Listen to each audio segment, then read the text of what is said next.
Hello नमस्कार दोस्तों, स्वागत है आप सभी का ड्रीम एग्जाम स्टडी प्लेटफॉर्म पर। दोस्तों आज हम इस वीडियो में देखने वाले हैं आरपीएफ कांस्टेबल एंड एसआई भर्ती 2024 के संबंध में भारतीय राज्य व्यवस्था और संविधान की दोस्तों क्लास नंबर 8। दोस्तों इस क्लास में हम प्रीवियस ईयर क्वेश्चंस की संख्या 211 से 240 तक देखने वाले हैं, जो आपकी परीक्षा की दृष्टि से अति महत्वपूर्ण होने वाले हैं। तो दोस्तों वीडियो को शुरू करने से पहले आपसे एक निवेदन है कि यदि आप चैनल पर नए हैं तो चैनल कर लीजिए सब्सक्राइब और साथ में बेल आइकन भी दबा लीजिए, ताकि जब भी हम अगला वीडियो अपलोड करें आप तक नोटिफिकेशन सबसे पहले पहुंच जाए। चलिए दोस्तों वीडियो को शुरू करते हैं।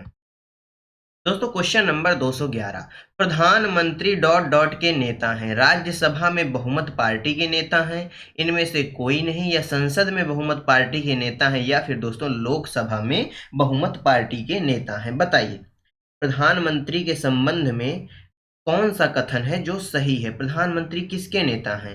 दोस्तों प्रधानमंत्री जी की बात की जाए तो प्रधानमंत्री जी की जो नियुक्ति है वह अनुच्छेद 75 के तहत होती है। किस अनुच्छेद के तहत? अनुच्छेद 75 के तहत राष्ट्रपति जी करते हैं। दोस्तों जो प्रधानमंत्री होते हैं ये जो है लोकसभा में जो बहुमत में पार्टी होती है उसके नेता होते हैं, यह बात भी नोट कर लीजिएगा। दोस्तों प्रधानमंत्री भारत का वास्तविक कार्यकारी प्रमुख होता है। क्या होता है दोस्तों? वास्तविक कार्यकारी प्रमुख होता है। दोस्तों प्रधानमंत्री मंत्री परिषद का भी प्रमुख होता है। किसका दोस्तों? मंत्री परिषद का जो प्रमुख है वह कौन होता है? प्रधानमंत्री होता है। दोस्तों प्रधानमंत्री की शपथ का वर्णन संविधान की अनुसूची 3 में मिलता है, यह बात भी नोट रखिएगा। क्वेश्चन नंबर दोस्तों 212, राष्ट्रपति का अध्यादेश कितने दिनों तक प्रभावशाली रहता है? 1 साल, 2 महीने, राष्ट्रपति के इसे रद्द करने तक, या 6 महीने तक? बताइए जो राष्ट्रपति का अध्यादेश है वह कितने दिनों तक प्रभावशाली रहता है? तो दोस्तों जो राष्ट्रपति का अध्यादेश है वह 6 महीने तक प्रभावशाली रहता है। कितने महीने तक? 6 महीने तक प्रभावशाली रहता है। राष्ट्रपति को दोस्तों अध्यादेश जारी करने की जो शक्ति है वह अनुच्छेद 123 से प्राप्त होती है। किससे प्राप्त होती है? अनुच्छेद 123 से प्राप्त होती है, यह बात भी नोट कर लीजिएगा। क्वेश्चन नंबर 213, भारत के राष्ट्रपति के कार्यालय का कार्यकाल है 6 वर्ष है, निर्धारित अवधि नहीं है, 5 वर्ष है, या 4 वर्ष है? बताइए भारत के राष्ट्रपति का कार्यालय का कार्यकाल कितने वर्ष का होता है दोस्तों? 5 वर्ष का होता है। कितने वर्ष का होता है? 5 वर्ष का होता है। और इसका वर्णन कहाँ मिलता है? अनुच्छेद 56 में मिलता है। कहाँ मिलता है? अनुच्छेद 56 में मिलता है। क्वेश्चन नंबर 214, राष्ट्रपति द्वारा लोकसभा में नामित सदस्यों की संख्या होती है, 2 होती है, 4 होती है, 12 होती है, या 1 होती है? बताइए राष्ट्रपति द्वारा लोकसभा में नामित सदस्यों की संख्या कितनी होती है? तो दोस्तों राष्ट्रपति द्वारा लोकसभा में 2 एंग्लो इंडियन नामित किए जाते थे। कितने दोस्तों? 2 एंग्लो इंडियन नामित किए जाते थे। परंतु दोस्तों 2019 में, कब दोस्तों? 2019 में 104वां संविधान संशोधन किया जाता है, जिसके तहत दोस्तों एंग्लो इंडियन के पद को क्या कर दिया जाता है? समाप्त कर दिया जाता है। यह बात नोट कर लीजिएगा। 104वें संविधान संशोधन अधिनियम 2019 द्वारा दोस्तों लोकसभा व राज्य विधानसभाओं के जो एंग्लो इंडियन के निर्धारित सीटों का आरक्षण था उसको समाप्त कर दिया जाता है, और इन सीटों के लिए दोस्तों एससी और एसटी सीटों के लिए आरक्षण को अगले वर्षों के लिए बढ़ा दिया जाता है। यही जो संविधान संशोधन होता है इसी में दोस्तों एससी और एसटी का जो आरक्षण है उसको 10 वर्षों के लिए भी बढ़ा दिया जाता है। तो दोस्तों वर्तमान में जो राष्ट्रपति जी हैं वह किसी भी सदस्य को लोकसभा में नामित नहीं करते, यह बात नोट करिएगा। परंतु आपसे क्वेश्चन इस प्रकार से पूछेगा कि बताइए राष्ट्रपति द्वारा लोकसभा में कितने सदस्यों को नामित किया जाता था? तो दोस्तों 2 सदस्यों को नामित किया जाता था। क्योंकि दोस्तों ये प्रीवियस ईयर क्वेश्चन है इसलिए दोस्तों ये प्रीवियस ईयर की तरह है, हमने आपको अपडेटेड जानकारी प्रदान कर दी है। क्वेश्चन नंबर 215, सामान्य कानूनी अधिकारों के लिए आदेश जारी करने की शक्ति किस न्यायालय के पास होती है? अधीनस्थ न्यायालय, सर्वोच्च न्यायालय, उच्च न्यायालय? दोस्तों इनमें से कोई नहीं। बताइए सामान्य कानूनी अधिकारों के लिए आदेश जारी करने की जो शक्ति है वह किसके पास होती है दोस्तों? वह उच्च न्यायालय यानी दोस्तों हाई कोर्ट के पास होती है, यह बात याद रखिएगा। दोस्तों सामान्य कानूनी अधिकारों में विधानमंडल द्वारा पारित परिवर्तन किया जा सकता है, यानी जो सामान्य रूप से कानूनी अधिकार जारी किए जाते हैं उच्च न्यायालय द्वारा उसको विधानमंडल अध्यादेश की शक्ति से क्या कर सकता है? परिवर्तित कर सकता है, यह बात भी नोट कर लीजिएगा। क्वेश्चन नंबर 216, भारत में लेफ्टिनेंट गवर्नर डॉट डॉट की नियुक्ति सेना द्वारा की जाती है।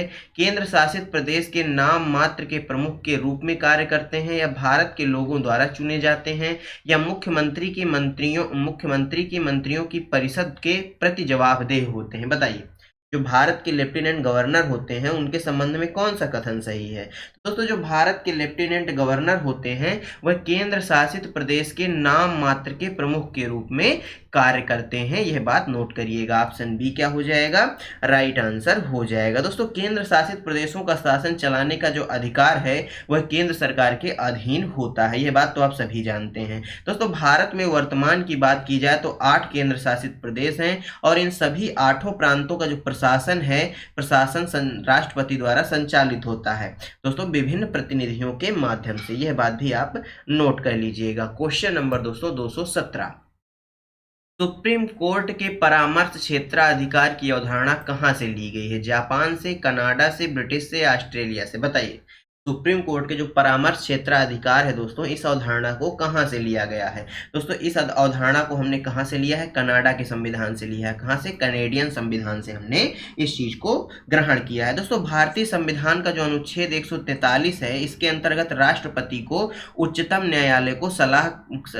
न्यायालय से सलाह देने का अधिकार प्राप्त है और सर्वोच्च न्यायालय को सलाह देने का अधिकार प्राप्त है। यह बात भी नोट कर लीजिएगा। दोस्तों, विधि द्वारा स्थापित प्रक्रिया को भारतीय संविधान में जापान से लिया गया है। जापान से क्या लिया गया है दोस्तों?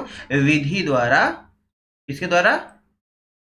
विधि द्वारा स्थापित प्रक्रिया कहां से ली गई है? जापान से ली गई है। यह बात नोट कर लीजिएगा। दोस्तों, संसदनात्मक शासन प्रणाली, एकल नागरिकता का सिद्धांत, द्विसदनात्मक प्रणाली, मंत्रिमंडल प्रणाली, संसदीय विशेषाधिकार हमने कहां से लिया है? ब्रिटेन से लिया है। यह बात भी नोट कर लीजिएगा। दोस्तों, समवर्ती सूची संसद के दोनों सदनों की संयुक्त बैठक और दोस्तों व्यापार, वाणिज्य और समागम की जो स्वतंत्रता है, इसको हमने ऑस्ट्रेलियाई संविधान से लिया है। क्वेश्चन नंबर 218, भारतीय संविधान का अंतिम हस्ताक्षरकर्ता किसे माना जाता है? सुप्रीम कोर्ट को, संसद को, मुख्यमंत्री को या प्राइम को? बताइए, भारतीय संविधान का जो अंतिम हस्ताक्षरकर्ता है किसे माना जाता है? तो दोस्तों, सुप्रीम कोर्ट को माना जाता है। किसको माना जाता है? सुप्रीम कोर्ट को माना जाता है। ऑप्शन ए क्या हो जाएगा? राइट आंसर हो जाएगा। दोस्तों, न्यायपालिका वह प्रणाली है जो कानूनी विवादों, असहमतियों में न्याय करती है और कानूनी कार्यों में कानून की व्याख्या करती है। भारतीय संविधान के अंतर्गत दोस्तों उच्चतम न्यायालय को न्यायिक समीक्षा का अधिकार प्रदान किया गया है। दोस्तों, संविधान में यह प्रावधान है कि उच्चतम न्यायालय और उच्च न्यायालय मौलिक अधिकारों की रक्षा करते हैं। किसकी रक्षा करते हैं दोस्तों? ये फंडामेंटल राइट्स या दोस्तों मौलिक अधिकारों की क्या करते हैं? ये रक्षा करते हैं। यदि दोस्तों आपका कोई भी मौलिक अधिकार का हनन हो रहा है तो आप डायरेक्ट सुप्रीम कोर्ट जा सकते हैं। यह बात नोट करिएगा। क्वेश्चन नंबर 219, राष्ट्रपति की अनुपस्थिति में भारत का कार्यवाहक राष्ट्रपति कौन होता है? लोकसभा अध्यक्ष, राज्यसभा का सबसे वरिष्ठ सदस्य, भारत के मुख्य न्यायाधीश या भारत के उपराष्ट्रपति? बताइए, राष्ट्रपति यदि अनुपस्थित हैं तो भारत का जो कार्यवाहक राष्ट्रपति होगा वह कौन होगा? तो दोस्तों वह भारत का उपराष्ट्रपति होगा। कौन होगा दोस्तों? भारत का उपराष्ट्रपति होगा। ऑप्शन डी क्या हो जाएगा? राइट आंसर हो जाएगा। क्वेश्चन नंबर 220, राष्ट्रपति और उपराष्ट्रपति दोनों की अनुपस्थिति में भारत के राष्ट्रपति का कार्यभार कौन संभालता है? बताइए दोस्तों, इस क्वेश्चन का सही आंसर क्या हो जाएगा? राष्ट्रपति और उपराष्ट्रपति दोनों की अनुपस्थिति में भारत के राष्ट्रपति का कार्यभार कौन संभालता है? दोस्तों, ये ऑप्शन इसके गलत है। मैं ऑप्शन आपको बता देता हूं। भारत के मुख्य न्यायाधीश, भारत के सीजेआई यानी चीफ जस्टिस ऑफ इंडिया, पहला ऑप्शन ये हो गया। दूसरा हो गया लोकसभा अध्यक्ष, लोकसभा अध्यक्ष। तीसरा ऑप्शन हो गया दोस्तों कैबिनेट सचिव। कौन दोस्तों? कैबिनेट सचिव। चौथा ऑप्शन कौन सा हो गया?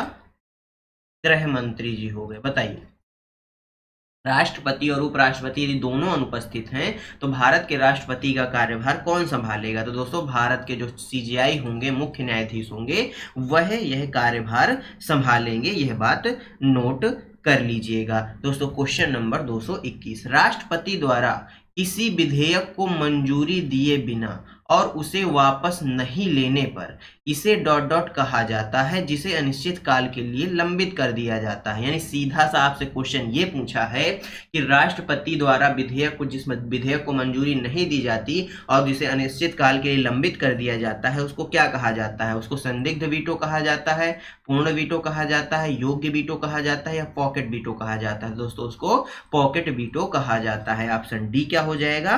करेक्ट आंसर हो जाएगा। क्वेश्चन नंबर 222, केंद्र की मंत्रिपरिषद में कितने मंत्रियों को शामिल किया जा सकता है? लोकसभा के कुल सदस्यों के 15% को, लोकसभा के कुल सदस्यों के 50% को, लोकसभा के सदस्यों की कुल संख्या के 10 से 15% को, या भारत के प्रधानमंत्री की इच्छा अनुसार? बताइए, केंद्र की मंत्रिपरिषद में कितने मंत्रियों को शामिल किया जा सकता है? तो दोस्तों कितने मंत्रियों को शामिल किया जा सकता है? लोकसभा के कुल सदस्यों के 15% मंत्रियों को। दोस्तों केंद्रीय मंत्रिपरिषद में मंत्रियों की संख्या 91वें संविधान संशोधन, कौन सा? तो 91वां संविधान संशोधन 2003 में हुआ था, उसके तहत निर्धारित की गई थी 15%। यह बात नोट कर लीजिएगा।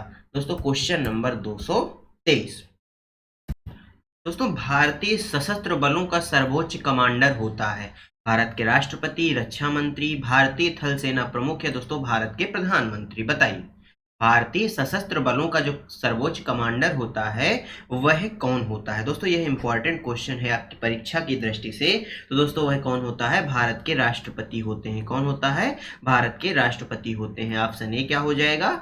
राइट आंसर हो जाएगा। क्वेश्चन नंबर 224, भारत का राष्ट्रपति अपना इस्तीफा किसको संबोधित करते हुए देते हैं? दोस्तों जो भारत के राष्ट्रपति होंगे वह अपना इस्तीफा किसको देंगे? उपराष्ट्रपति को देंगे। किसको देंगे? उपराष्ट्रपति को देंगे। और इस बात का वर्णन कहाँ मिलता है? संविधान के अनुच्छेद 56 के का में या 56 के 1 में मिलता है। यह बात नोट करिएगा। क्वेश्चन नंबर 225, भारत के सर्वोच्च न्यायालय की स्थापना किस वर्ष में हुई थी? 1951 में, 1947 में, 1950 में या 1964 में? बताइए, भारत के सर्वोच्च न्यायालय की स्थापना कब हुई थी? दोस्तों भारत के जो सर्वोच्च न्यायालय की स्थापना है वह कब हुई थी? 1950 में हुई थी। कब हुई थी दोस्तों? 1950 में हुई थी। कब हुई थी दोस्तों? 1950 में हुई थी। ऑप्शन सी क्या हो जाएगा? राइट आंसर हो जाएगा। और इसकी स्थापना दोस्तों फेडरल कोर्ट की जगह हुई थी। किसकी जगह?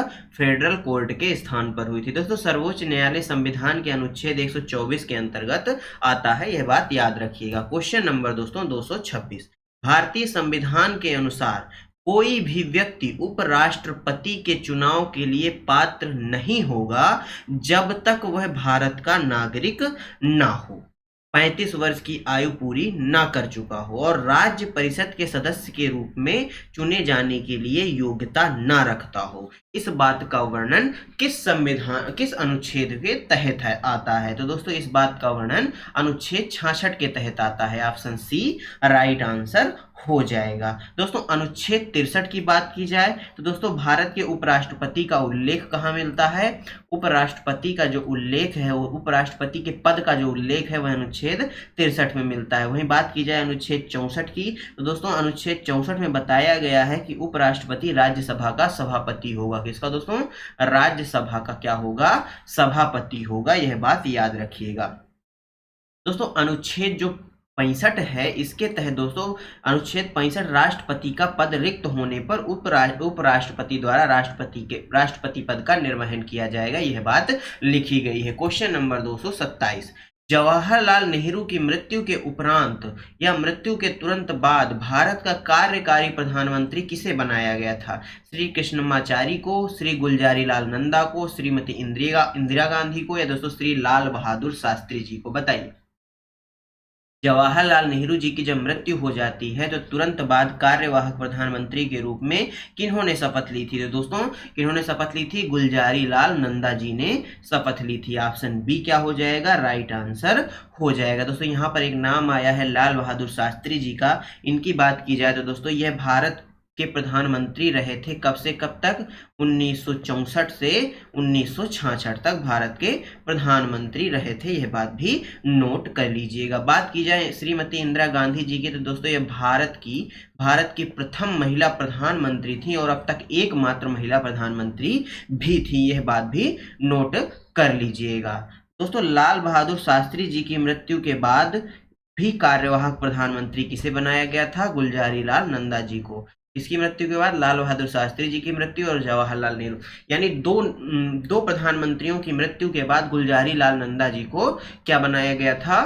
कार्यवाहक प्रधानमंत्री बनाया गया था, जवाहरलाल नेहरू जी की और दोस्तों लाल बहादुर शास्त्री जी की मृत्यु के बाद। दोस्तों क्वेश्चन नंबर 228, भारत के उपराष्ट्रपति को किसके द्वारा निर्वाचित किया जाता है? ये इंपॉर्टेंट क्वेश्चन है दोस्तों। दोस्तों इनका निर्वाचन संसद के दोनों सदनों द्वारा होता है। यह बात आप पिछली 7-8 क्लासों में कई बार देख चुके होंगे। क्वेश्चन नंबर 229, पुद्दुचेरी किस उच्च न्यायालय के अधिकार क्षेत्र में आता है? मद्रास, गुवाहाटी, कलकत्ता या हैदराबाद? बताइए। दोस्तों जो पुद्दुचेरी है यह दोस्तों मद्रास हाई कोर्ट या मद्रास उच्च न्यायालय के क्षेत्राधिकार में आता है। ऑप्शन ए क्या हो जाएगा इस क्वेश्चन का? राइट आंसर हो जाएगा। दोस्तों मद्रास उच्च न्यायालय भारत के तमिलनाडु प्रांत में स्थित है, जिसकी स्थापना कब की गई थी? 1862 में की गई थी। कब की गई थी दोस्तों? 1862 में की गई थी। गुवाहाटी उच्च न्यायालय की बात की जाए तो दोस्तों इसका अधिकार क्षेत्र असम है। क्या है दोस्तों? असम है, अरुणाचल प्रदेश है, नागालैंड है दोस्तों। इसके साथ साथ दोस्तों मिजोरम भी किसके अधिकार क्षेत्र में आता है? गुवाहाटी उच्च न्यायालय के अधिकार क्षेत्र में आता है। क्वेश्चन नंबर 230, भारत के उच्चतम न्यायालय निम्नलिखित में से किसके संदर्भ में आदेश जारी कर सकते हैं? ना तो मौलिक अधिकार और ना ही कानूनी अधिकार, केवल कानूनी अधिकार, केवल मौलिक अधिकार या मौलिक और कानूनी अधिकार दोनों के। बताइए। दोस्तों भारत के जो उच्चतम न्यायालय यानी भारत का जो माननीय सुप्रीम कोर्ट है वह दोस्तों मौलिक अधिकार और कानूनी अधिकार दोनों के लिए अपने आदेश जारी कर सकते हैं। ऑप्शन डी क्या हो जाएगा इस क्वेश्चन का? राइट आंसर हो जाएगा। क्वेश्चन नंबर दोस्तों 231, भारत के उच्चतम न्यायालय का आदर्श वाक्य क्या है? सभी के लिए समान न्याय, योगाक्षेमम वहन्यम, सत्यमेव जयते या यतो धर्मस्यो जयः? बताइए। भारत के उच्चतम न्यायालय का आदर्श वाक्य क्या है? ये दोस्तों इंपॉर्टेंट क्वेश्चन है आपकी परीक्षा की दृष्टि से।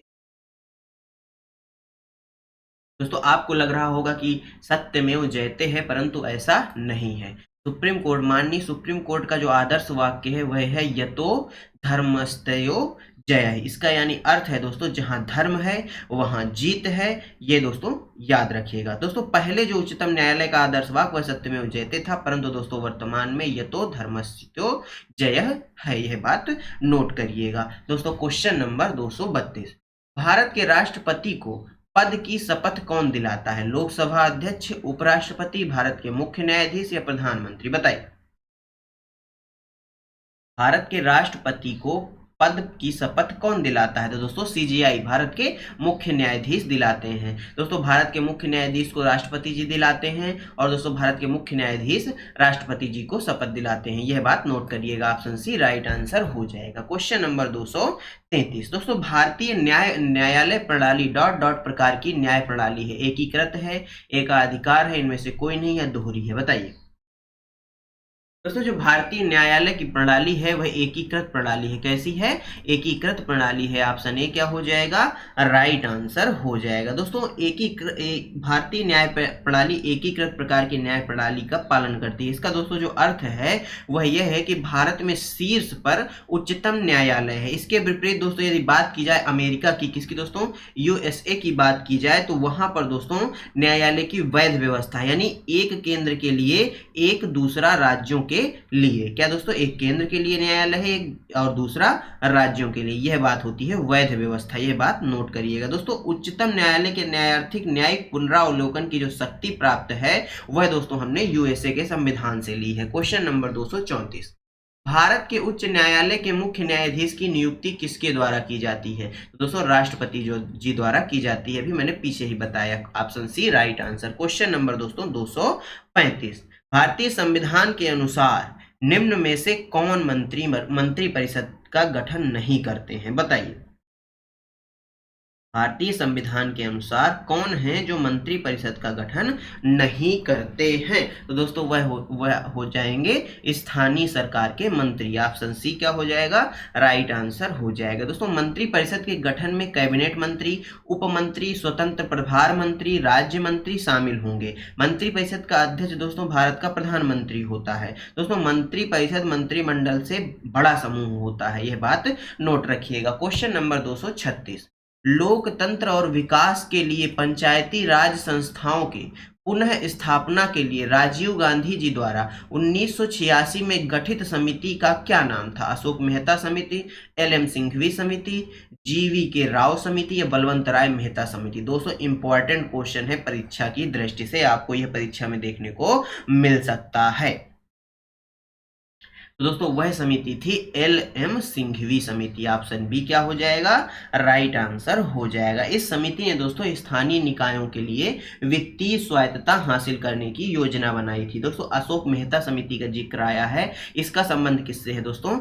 त्रिस्तरीय की जगह द्विस्तरीय पंचायत के गठन का सुझाव किसने दिया था? अशोक मेहता समिति ने दिया था। दोस्तों जी.वी.के. राव समिति, इस समिति का मुख्य कार्य दोस्तों ग्रामीण क्षेत्रों के विकास एवं गरीबी उन्मूलन से संबंधित प्रशासनिक व्यवस्था की समीक्षा करना था। जबकि दोस्तों जो बलवंत राय मेहता समिति है, इस समिति ने दोस्तों त्रिस्तरीय पंचायत के गठन का सुझाव दिया था। दोस्तों क्वेश्चन नंबर 237, 1976 में 42वें संविधान संशोधन द्वारा भारतीय संविधान की प्रस्तावना में कौन से दो शब्द जोड़े गए थे?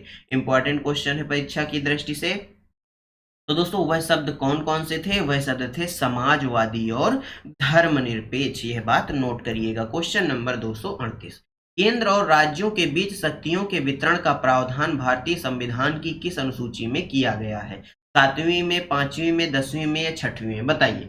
केंद्र और राज्यों के बीच शक्तियों के वितरण का जो प्रावधान है वह भारतीय संविधान की किस अनुसूची में किया गया है? तो दोस्तों वह भारतीय संविधान की किस अनुसूची में किया गया है? अनुसूची 7वीं में किया गया है। ऑप्शन ए क्या हो जाएगा इस क्वेश्चन का? राइट आंसर हो जाएगा। क्वेश्चन नंबर 239, केंद्र और राज्यों के बीच संबंधों का विवरण संविधान के किस भाग में मिलता है? तो दोस्तों यह 11वें भाग में मिलता है। किसमें मिलता है? 11वें भाग में। Option A right answer. Question number दोस्तों 240, नीति आयोग के पहले अध्यक्ष कौन थे? अरुण जेटली, अमिताभ कांत, अरविंद पनगड़िया या दोस्तों नरेंद्र मोदी जी? बताइए। नीति आयोग के दोस्तों पहले अध्यक्ष कौन थे? नरेंद्र मोदी जी थे। दोस्तों नीति आयोग योजना आयोग की जगह पर आता है। किसकी जगह? योजना आयोग की जगह पर आता है। इसमें दोस्तों जो अध्यक्ष होते हैं वह सिटिंग प्राइम मिनिस्टर होते हैं, यानी जो भी प्रधानमंत्री की कुर्सी पर होंगे वही इसके अध्यक्ष होंगे, यह बात नोट करिएगा।